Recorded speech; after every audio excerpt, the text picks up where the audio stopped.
ગુજરાતમાં આજે ત્રીજા તબક્કાનું 25 બેઠક પર મતદાન પૂર્ણ. મતદાન દરમિયાન 3 કર્મચારીઓના મોત, 266 ઉમેદવારનું ભાવિ ઈવીએમમાં કેદ.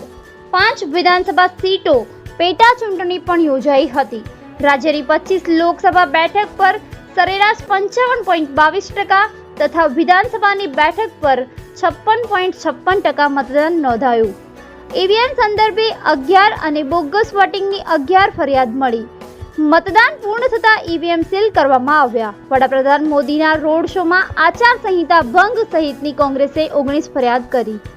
ચૈતર વસાવાના વિધાનસભા મત વિસ્તારમાં સૌથી વધુ વોટિંગ. ભુજમાં પોલીસ અને મતદારો વચ્ચે બોલાચાલી. શક્તિસિંહે કહ્યું, કોંગ્રેસ માટે નિયમો અને ભાજપ માટે નિયમ નથી. દર 2 કલાકે નોંધાયેલું મતદાન.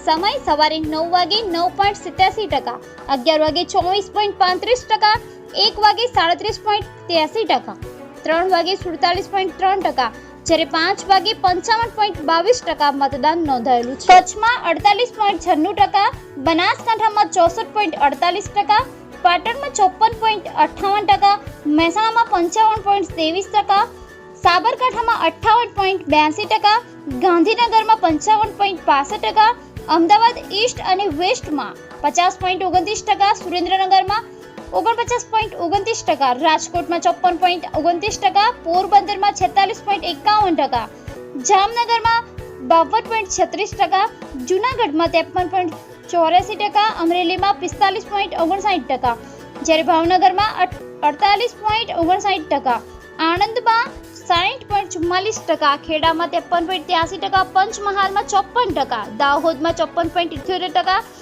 વડોદરામાં 57.11%, છોટાઉદેપુરમાં 63.76%, ભરૂચમાં 63.56%, બારડોલીમાં 61.1%, નવસારીમાં 55.31%, વલસાડમાં 68.12%. બ્યુરો રિપોર્ટ, વિશ્વાસ 24 ગુજરાતી ન્યૂઝ.